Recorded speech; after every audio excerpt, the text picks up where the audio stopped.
Hello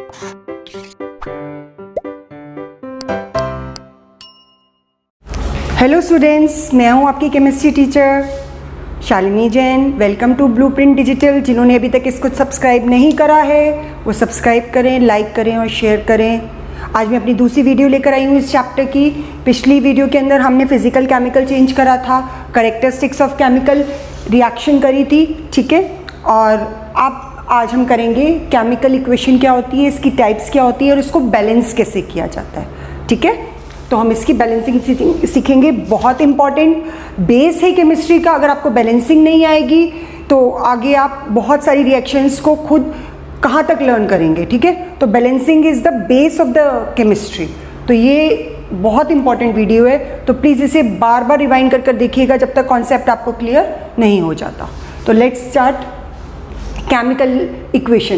chemical reaction हमने पिछले chapter में पढ़ा था। केमिकल रिएक्शन क्या होती है, किसी भी केमिकल चेंज को रिप्रेजेंट करती है केमिकल रिएक्शन। अब केमिकल इक्वेशन क्या होती है? Chemical equation it is the symbolic representation of a chemical reaction with the help of symbol of elements and formula of the compound. ये एक तरह से सिंबॉलिक रिप्रेजेंटेशन होता है, सिंबल की फॉर्म में रिप्रेजेंटेशन होता है। किसके सिंबल की फॉर्म में? उनकी उस रिएक्शन के अंदर जो जो भी एलिमेंट्स पार्टिसिपेट कर रहे हैं और उनके सिंबल्स और उनके फॉर्मूले, जो भी कंपाउंड्स उसके अंदर पार्टिसिपेट कर रहे हैं रिएक्शन के अंदर, ठीक है, उनके फॉर्मूले और एलिमेंट्स को जब हम रिप्रेजेंट करते हैं, ठीक है, उनका नाम ना लिखकर उनके फॉर्मूले के साथ उनको रिप्रेजेंट करते हैं, उनके सिंबल के साथ उसको रिप्रेजेंट करते हैं, तो उसको हम कहते हैं केमिकल इक्वेशन। रिएक्शन तो हो गई जो चेंज हो रहा है, ठीक है, केमिकल चेंज हो रहा है, that is chemical reaction. But उस केमिकल रिएक्शन को हम सिंबल की फॉर्म में जब रिप्रेजेंट करते हैं, फॉर्मूले की फॉर्म में जब रिप्रेजेंट करते हैं, that is chemical equation. Chemical equation 3 types की होती है।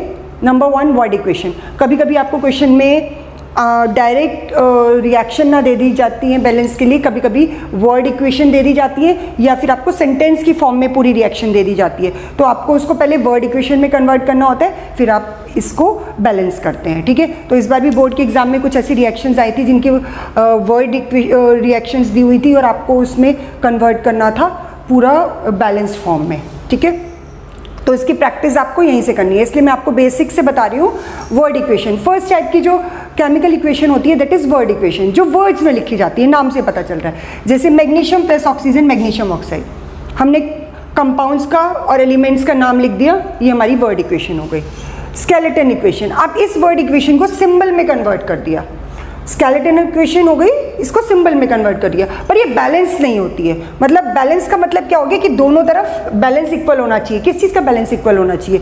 एलिमेंट्स, जितने भी एटम्स इसके अंदर पार्टिसिपेट कर रहे हैं रिएक्शन के अंदर, रिएक्टेंट साइड पे और प्रोडक्ट साइड में जो बनकर आ रहे हैं, ठीक है ना, this is reactant, this is product, दोनों साइड पे जितने भी एलिमेंट्स हैं उनके एटम्स का नंबर इक्वल होना चाहिए, उसे हम कहते हैं बैलेंस इक्वेशन, ठीक है। तो बैलेंस इक्वेशन हो गई। ये अनबैलेंस इक्वेशन है, हमने सिंबल्स में कन्वर्ट कर दिया, तो ये स्केलेटन, स्केलेटन होता है ढांचा, ढांचा बना दिया हमने इस रिएक्शन का।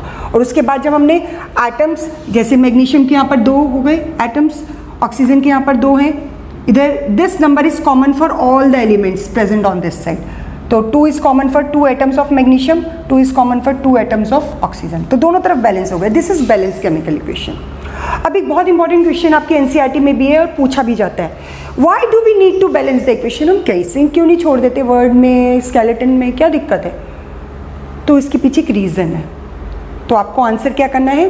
We need to balance the chemical equation to satisfy the law of conservation of mass. Law of conservation of mass आपने 9 पे किया था और पढ़ते आ रहे हैं छोटी क्लासेस से।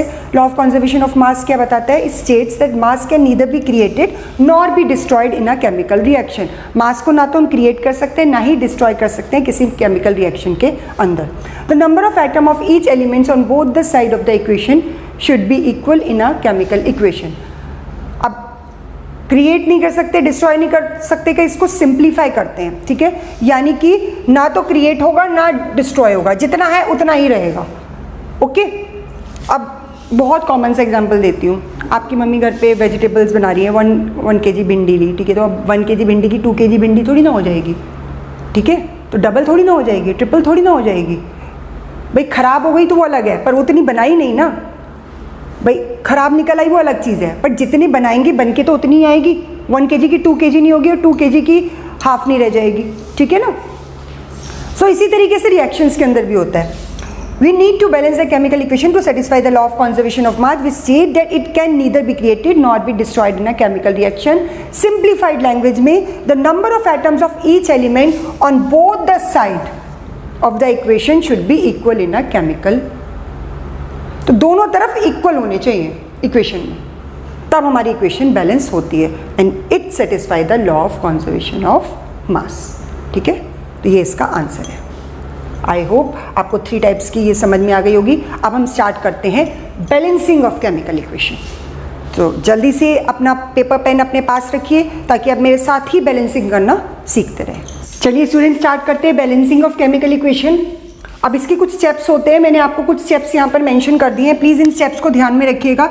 जब आपको बैलेंसिंग करनी होती है, एक बार आप करनी सीख जाएंगे तो आपको स्टेप्स को अपने आप ही दिमाग में बिठा लेंगे, तो फिर आपको ये लिखने की ज़रूरत नहीं होगी. ठीक है ना. और वैसे भी आपको ये लिखने नहीं है, सिर्फ समझने हैं. ठीक है, समझने के लिए मैंने दे दिए ताकि आप कभी ये वीडियो रिवाइंड करके देखें तो आपको याद रहे कि हमें पहले क्या करना था.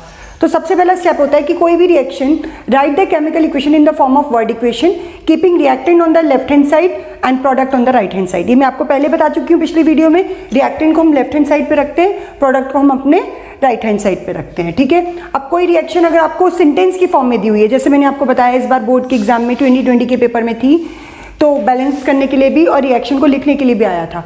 तो आपको सेंटेंस फॉर्म में मिली हुई है, तो पहले आप उसे वर्ड इक्वेशन में कन्वर्ट करें. ठीक है. तो hydrogen gas combines with chlorine gas to form hydrogen chloride. Hydrogen gas plus chlorine gas forms hydrogen chloride.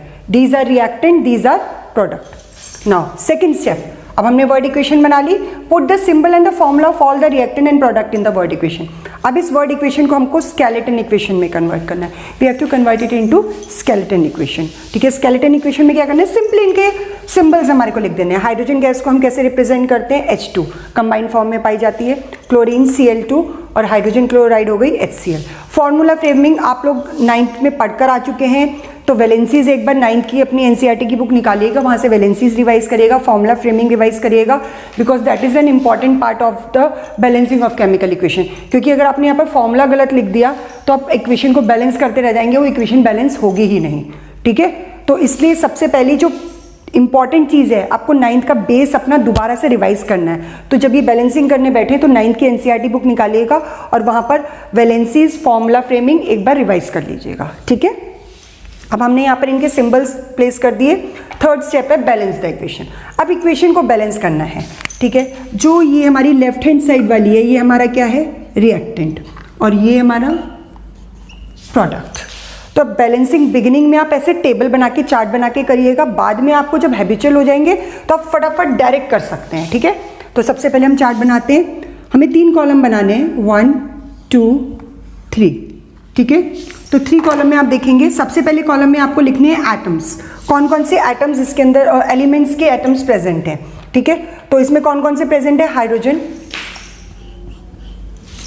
Chlorine, बस 2 ही एलिमेंट हैं. दोनों तरफ आप चेक कर लीजिए, जो रिएक्टेंट में होंगे ऑब्वियसली वही प्रोडक्ट में होंगे. फिर सेकंड कॉलम के अंदर हमारे को लिखना है रिएक्टेंट और यहाँ पे लिखना है product. This is for you. आप ऐसे चार्ट बना के, जब आपको प्रैक्टिस हो जाएगी तो आपको चार्ट बनाने की जरूरत नहीं, पर बिगिनिंग में प्लीज़ आप लोग ऐसे ही स्टार्ट करिएगा. आपको हैबिट आ जाएगी अपने इक्वेशन को चेक करने की, उसकी बैलेंसिंग को चेक करने की. ठीक है. तो अब इस साइड पे देखिए हाइड्रोजन के कितने एटम्स हैं, 2. तो हम यहाँ पर लिखेंगे रिएक्टेंट के एटम्स और यहाँ पर लिखेंगे प्रोडक्ट के. तो हमने लिखा 2. यहाँ पर इसके कितने एटम्स हैं, these are the atoms, chlorine के 2. तो रिएक्टेंट साइड पे क्लोरीन और हाइड्रोजन के एटम लिख दिए.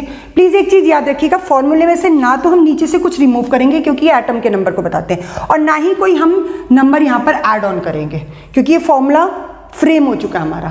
तो कोई भी नंबर हमें नीचे की तरफ ऐड ऑन नहीं करना है. जो भी नंबर हम यहाँ पर ऐड ऑन करेंगे या मल्टीप्लाई करेंगे जिस भी नंबर से, वो हम यहाँ पर साइड में करेंगे.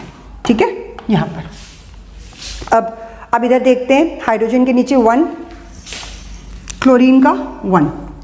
अब हमारे को दोनों तरफ का इक्वल करना है. अब दोनों तरफ का इक्वल करने के लिए हम क्या करते हैं, इधर 2 है हाइड्रोजन के, इधर क्लोरीन के 2 है, तो दोनों तरफ हमारे को इक्वल करना है. हम इधर भी 2 से मल्टीप्लाई करेंगे. We will start with the smallest number.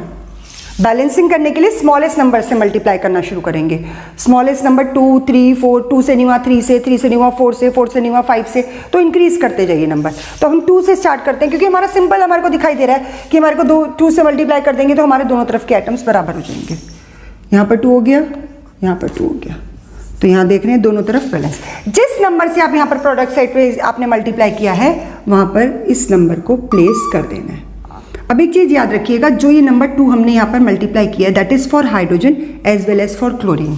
ये जो नंबर होता है यहाँ पर, ये जितनी भी आइटम्स उस कंपाउंड के अंदर प्रेजेंट होते हैं सबके लिए कॉमन होता है, ठीक है। यानी कि यहाँ पर 2 आइटम्स हाइड्रोजन के भी हैं और 2 आइटम्स क्लोरीन के भी हैं।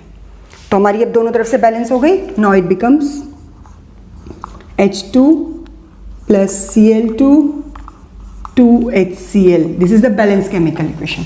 अब इक्वेशन हमारी बैलेंस हो गई। अब हम बैलेंस करने के बाद क्या होता है, हमारे को स्टेट सिंबल्स देनी जाती है और इन्फॉर्मेटिव बनानी है हमारे को इक्वेशन। अब हाइड्रोजन है क्योंकि यहाँ पर दे रखा है गैस गैस गैस, ठीक है। तो जब हमारे को इस टाइप के स्टेट सिंबल्स देने होते हैं तो उनको हम रिप्रेजेंटेशन करते हैं कैसे, जैसे सॉलिड है तो सॉलिड को हम रिप्रेजेंट करते हैं स्मॉल एस से, गैस को हम रिप्रेजेंट करते हैं स्मॉल जी से ब्रैकेट के अंदर या फिर अपर एरो से, गैस ऊपर की तरफ जाती है ना इसलिए, तो दोनों में से किसी भी एक सिंबल से कर सकते हैं। लिक्विड को हम स्पेसिफाई करते हैं स्मॉल एल से, ठीक है। और प्रेसिपिटेट को हम रिप्रेजेंट करते हैं पीपीटी से या फिर बॉटम एरो से। प्रेसिपिटेट नीचे सेटल डाउन हो जाता है तो प्रेसिपिटेट को हम ऐसे रिप्रेजेंट करते हैं। हीट का सिंबल होता है ट्राइंगल, ठीक है। तो इस तरह से हम स्टेट सिंबल्स हम देते हैं। अब यहाँ पर ये दोनों गैसेज हैं तो हम यहाँ पर स्टेट सिंबल दे सकते हैं gas, small G, small alphabet से रिप्रेजेंट करना है। This is also gas. So now our equation is completely balanced and quite informative. तो अगर आपसे नहीं पूछा जाए, आपको स्टेट सिंबल्स नहीं पता, आप इसे छोड़ भी सकते हैं, उसमें कोई दिक्कत वाली बात नहीं है, अनटिल और अनलेस कंपलसरी पूछे गए हैं कि स्टेट सिंबल्स भी बताइए, ठीक है। यूजुअली गैसेस के तो हमारे को पता होते ही हैं, वाटर लिक्विड फॉर्म में एक्वस क्या होता है ये हम आगे पढ़ेंगे, ठीक है। तो इस तरीके से हम इक्वेशन बैलेंस करते हैं। Now let's take another example, barium chloride aqueous form में। एक्वस का मतलब बता दूं, जब हम किसी सब्सटेंस का, किसी सॉलिड का सॉल्यूशन वाटर के अंदर बनाते हैं हम उसे कहते हैं एक्वस, ठीक है। A solution of a substance in water is known as aqueous। किसी भी सॉल्ट का सॉल्यूशन, ठीक है। Aluminium sulphate aqueous, aluminium chloride aqueous, और प्रोडक्ट में बना है बेरियम सल्फेट। ये बॉटम एरो होता है प्रेसिपिटेट का, और कभी कभी प्रेसिपिटेट के लिए सॉलिड भी लिखा हुआ आ जाता है। अगर 2 सॉल्यूशन आपस में कंबाइन करके एक सॉलिड सब्सटेंस बना रहे हैं तो तब भी समझ जाइएगा कि वो प्रेसिपिटेट की ही बात हो रही है, ठीक है। तो मैंने आपके लिए एक रफ चार्ट यहाँ पर बना दिया है पहले से ही। तो पहले सबसे पहला स्टेप क्या था, एलिमेंट्स के नाम लिखना। तो कौन कौन से एलिमेंट है, barium, chlorine, aluminium and sulphate. हम यहाँ पर चाहें तो सल्फर और ऑक्सीजन को अलग अलग भी ले सकते हैं, but sulphate is an anion, इसको एक साथ कंबाइन करके हम ले लेते हैं तो हमारी जो कैलकुलेशन है थोड़ी सी फास्टर हो जाती है, क्योंकि आप अलग से सल्फर को अलग से ऑक्सीजन को बैलेंस करोगे। क्यों, क्योंकि हमने एक साथ लिया है, क्योंकि सल्फेट इस साइड पर भी है और सल्फेट इस साइड पे भी है। अगर यहाँ पर सल्फेट होता और यहाँ पर सल्फर और ऑक्सीजन अलग अलग हो जाते तब हम इनको अलग अलग लेते, पर दोनों तरफ सल्फेट है तो हमारी बैलेंसिंग फास्टर हो जाएगी। तो इसलिए मैंने यहाँ पर आपको एक तरीका बताया है कि सल्फेट को एक साथ लेकर भी हम नंबर ऑफ उसके मॉलिक्यूल्स कैलकुलेट कर सकते हैं, ठीक है। Ions, number of ions sorry, calculate कर सकते हैं यहाँ पर, ठीक है। तो अब barium 1, chlorine 2, aluminium 2, sulphate ion 3। तो हमने रिएक्टेंट के लिख लिए इस साइड पे, प्रोडक्ट के इस साइड पे। सबसे पहले बेरियम, ठीक है, 1, क्लोरीन 3, नीचे देखने हमारे को नंबर्स जो नीचे लिखे में, एल्यूमिनियम 1 कोई नंबर नहीं है, सल्फेट कोई नंबर नहीं है 1। तो हमने पहले इनके ओरिजिनल एटम लिख लिए। अब हमारे को दोनों तरफ इक्वल करना है, ठीक है। अब हम सिंप्लीफाइड उससे लेते हैं, एल्यूमिनियम से स्टार्ट कर लेते हैं। एल्यूमिनियम के इस साइड पर 2 है, इस साइड पे 1 है, तो हम यहाँ पर 2 से मल्टीप्लाई करते हैं। मैंने कहा था मिनिमम नंबर से स्टार्ट करते हैं, तो हमने एल्यूमिनियम को 2 से मल्टीप्लाई करा। जिस नंबर से मल्टीप्लाई करो यहाँ पर वो नंबर प्लेस कर दो, 2। अब एल्यूमिनियम के साथ साथ ये नंबर कॉमन किसके लिए हो गया, क्लोरीन के लिए। तो मैंने आपको बोला था कि क्लोराइड आयन के लिए कि जो भी नंबर यहाँ पर हम प्लेस करते हैं that is common for all the elements, ठीक है। तो अब यहाँ पर अगर 2 एल्यूमिनियम से मल्टीप्लाई कर रहे हैं तो हमारे को क्लोरीन से भी मल्टीप्लाई करना पड़ेगा। यहाँ पर हो गया 6, ठीक है। अब ये हमारा एल्यूमिनियम तो बैलेंस हो गया 2 और 2, अब हमारा क्या बैलेंस होना है, अब यहाँ पर क्लोरीन हो गए 6 और यहाँ पर क्लोरीन कितने 2, तो हम क्या करेंगे, क्लोरीन कहाँ पर प्रेजेंट है, इस वाले कंपाउंड में, हम यहाँ पर मल्टीप्लाई कर देंगे इक्वल करने के लिए 3 से, 3 2 6, ठीक है। अब जिस नंबर से मल्टीप्लाई कर रहे हैं उसको जल्दी से यहाँ पर प्लेस कर दीजिए। कभी कभी बच्चे क्या करते हैं, यहाँ पर तो कर देते हैं और यहाँ पर प्लेस नहीं करते। जिस नंबर से मल्टीप्लाई कर रहे हैं उसे प्लेस करना है, जो आंसर निकल कर आ रहा है उसे प्लेस नहीं करना। तो हम 3 से मल्टीप्लाई करें, हमने 3 यहाँ पर प्लेस कर दिया। अब 3 is common for chloride also, तो यहाँ पर हमने, ठीक है, और बेरियम के लिए भी हो गया, तो दोनों के लिए कॉमन है। अब यहाँ पर तो बेरियम के हो गए 3 और यहाँ पर कितने हैं 1 बेरियम के, तो यहाँ पर हम इसे इक्वल करने के लिए 3 से मल्टीप्लाई करेंगे। 3 जिस नंबर से मल्टीप्लाई करा इमीडिएटली वहाँ पर प्लेस कर दो, ठीक है। तो बेरियम को हमने 3 से मल्टीप्लाई किया 3, तो हमारा अब सल्फेट के लिए भी 3 हो गया इंटू 3, ठीक है। Now 3 3 2 2 3 3, reaction is balance, so this is our balance reaction.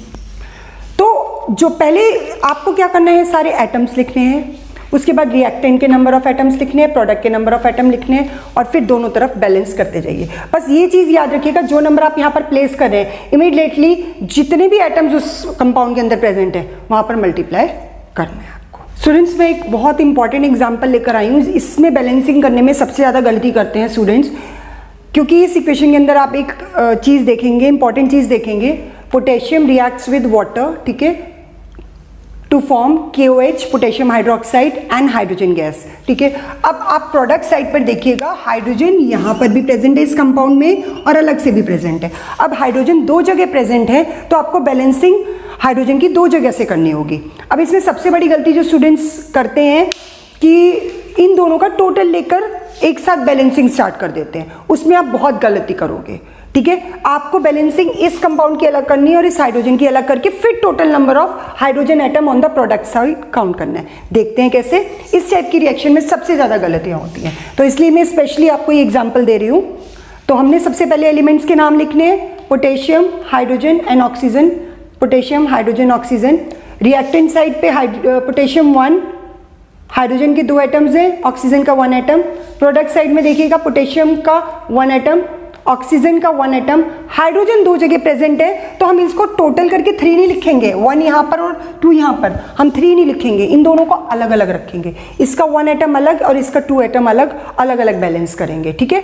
तो मैंने इसलिए यहाँ पर 1 + 2 अलग कर दिया, यानी कि आप जो बैलेंसिंग अगर आप यहाँ पर कर रहे हैं तो यहाँ पर मल्टीप्लाई कर सकते हैं, यहाँ पर कर रहे हैं तो यहाँ पर मल्टीप्लाई कर सकते हैं, फिर उन दोनों का टोटल नंबर हम काउंट करके दोनों तरफ इक्वल करेंगे, ठीक है। इक्वल करने के लिए हमारे को दोनों का टोटल नंबर रिएक्टेंट या प्रोडक्ट साइड पे चाहिए होता है, बट बैलेंसिंग दोनों की सेपरेटली करिए, फिर आपकी इक्वेशन कभी भी रॉन्ग नहीं होगी। Now let's start.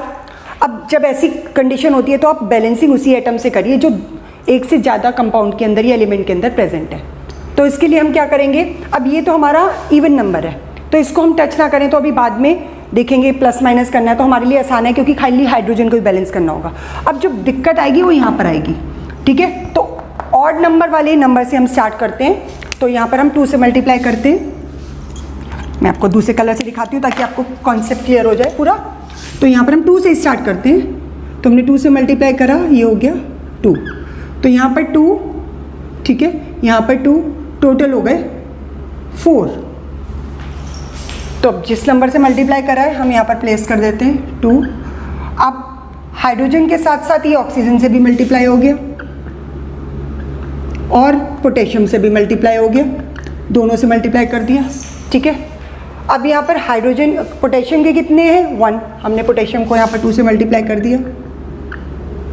चलो जी, यहाँ पर 2 प्लेस हो गया, कोई दिक्कत नहीं। पोटेशियम, अब हमारे को हाइड्रोजन और ऑक्सीजन बैलेंस करना है on the left hand side, तो हाइड्रोजन के यहाँ पर 2 है, हम यहाँ पर 2 से मल्टीप्लाई करेंगे, यहाँ पर 4 हो गया। जिस नंबर से मल्टीप्लाई करना है उसको यहाँ पर प्लेस कर देना है। अब this 2 is common for oxygen also, तो ऑटोमेटिकली 2 यहाँ से भी मल्टीप्लाई हो गया और ये हमारा हो गया 2। अब दोनों तरफ चेक कर लीजिए, 2 2 4 4 2 2 और रिएक्शन इज बैलेंस। पर अगर आप ये 3 करके बैलेंस करते कि 1 + 2 3, तो आप इस रिएक्शन को बिल्कुल बैलेंस नहीं कर पाते, ठीक है। तो जब इस टाइप की इक्वेशन आ जाए कि एक एटम एक से ज़्यादा एलिमेंट या कंपाउंड में प्रेजेंट है, तो हमारे को उनको सेपरेटली लेकर बैलेंस करना है, फिर उन दोनों का टोटल कंबाइन कर दीजिए। ठीक है। अगर यहाँ से 2 से नहीं होता, फिर हम 3 पे इंक्रीज करते, 4 पे इंक्रीज करते, वो हम करते चले जाते, या फिर हम हाइड्रोजन को इधर प्लस माइनस कर सकते थे। ठीक है ना। यहाँ नीचे से तो कुछ नहीं मूव करना, जो भी हमें करना था यहाँ पर करना था, तो हाइड्रोजन के साथ हम चेंज कर सकते थे, तो इट विल बी ईजी। इसलिए मैंने ऑड नंबर वाले एटम से स्टार्ट किया, तो it will be easier for you. I hope students आप लोगों को केमिकल रिएक्शन एंड इक्वेशन का ये टॉपिक जो है balancing of chemical equation clear हो गया होगा। अब मैं अपनी नेक्स्ट वीडियो के साथ आपको टाइप्स ऑफ केमिकल इक्वेशंस लेकर आऊँगी, टाइप्स ऑफ केमिकल रिएक्शन लेकर आऊँगी। ठीक है। केमिकल रिएक्शन करेंगे हम, टाइप्स, डिफरेंट टाइप्स की केमिकल रिएक्शन आपके सिलेबस में है, जैसे कॉम्बिनेशन, डीकम्पोजिशन, उसके फर्दर पार्ट्स हैं। और फिर उसके बाद है हमारी displacement reaction, single displacement reaction, double displacement reaction, redox reaction. तो ये सारी डिफरेंट टाइप की रिएक्शन हम अब अपनी नेक्स्ट वीडियो में करेंगे। ठीक है। तब तक के लिए आप इनको अच्छी तरह से प्रैक्टिस करिए, हमारी बुक का यूज़ करिए, उसके अंदर पास्ट ईयर के पेपर्स हैं प्रैक्टिस के लिए, उनको यूज़ करिए, आपको बैलेंसिंग की बहुत अच्छी प्रैक्टिस हो जाएगी। ठीक है। और इस वीडियो को बार बार रिवाइंड करके देखिए, कहीं पर भी कोई स्टेप मिस हो रहा है तो everything is given in this video. Okay, bye. इस चैनल को लाइक करिए, सब्सक्राइब करिए, शेयर करिए अपने फ्रेंड्स के साथ। ठीक है। तब तक के लिए अपनी नेक्स्ट वीडियो के लिए जब मैं लेकर आती हूँ, तब तक के लिए आप इसकी बैलेंसिंग की बहुत अच्छे से प्रैक्टिस करिए। Bye students, have a nice time.